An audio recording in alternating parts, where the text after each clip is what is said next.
কথাটা কেন আসলো দুঃখের সহিত বলতে হয়, আমার একটা সাথী ভাই একটা মার্কেটের বলে দেই বিজনেস এর মানে সাধারণ সম্পাদক,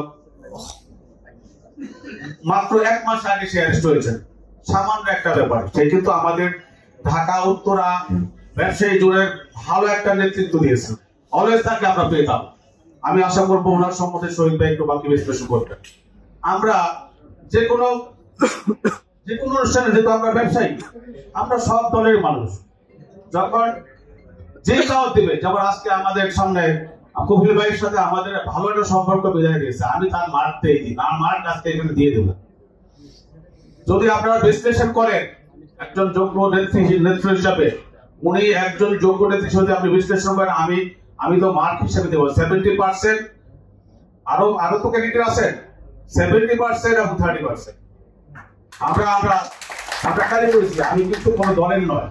আপনি যদি বলেন আমি বিশ্লেষণ করে পেয়েছি, এবং ফিউচারে কেন আগামী দিনে যদি ওনাকে দলের থেকে কোনো নমিনেশন দেওয়া হয়, আপনার ইনশাআল্লাহ এটা হয়তো পরে আমরা বলতে হবে। আর উনি যেহেতু একজন ব্যবসায়ী, এই যে বারবার আমরা একটা কথা ধোঁকার উচ্ছেদ, যতবারই যত এমপি আসছে, যতবারই আপনাদের ওয়াদা দিয়েছেন, লাস্ট আমাদের ওয়াদা দিয়েছেন, কেউই পারেন নাই।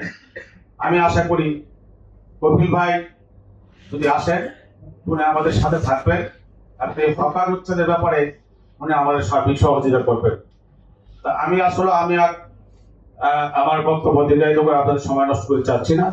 সবাইকে ধন্যবাদ জানিয়ে আমি আমার বক্তব্য শেষ করছি। আসসালামু আলাইকুম ওয়া রাহমাতুল্লাহ। সম্মানিত